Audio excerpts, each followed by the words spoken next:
6រោគសញ្ញាដែលបញ្ជាក់ថាបងប្អូនកំពុងតែមានបញ្ហាឆ្លងប្រភេទជំងឺកាមរោគ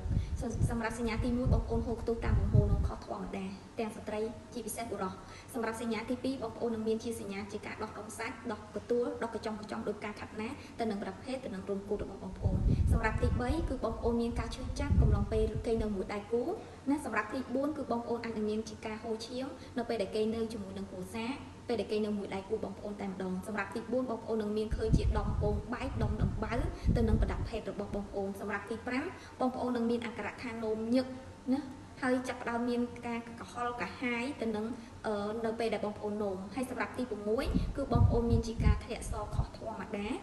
មិនថាស្ត្រីឬក៏បុរសទេធ្លាក់សមានក្លិនឆ្អាបក្លិនស្អុយចេញពីខាងក្នុងតែម្ដងជាពិសេសមានអាការៈរមាស់ទៅនឹងតំបន់សម្ងាត់របស់បងប្អូននឹងតែម្ដងបើសិនជាមានសញ្ញាទាំងអស់នេះសូមកុំបណ្ដោយទុកឲ្យកាន់តែធ្ងន់ត្រូវតែរកដំណោះស្រាយត្រូវតែរកវិធីការពារឲ្យបានទាន់ពេលវេលាអាចតាក់ទងមកនេះខ្ញុំសូមព័ត៌មានបន្ថែមបានតាមរយៈលេខ Telegram ឬក៏ឆាតចូល Page បាន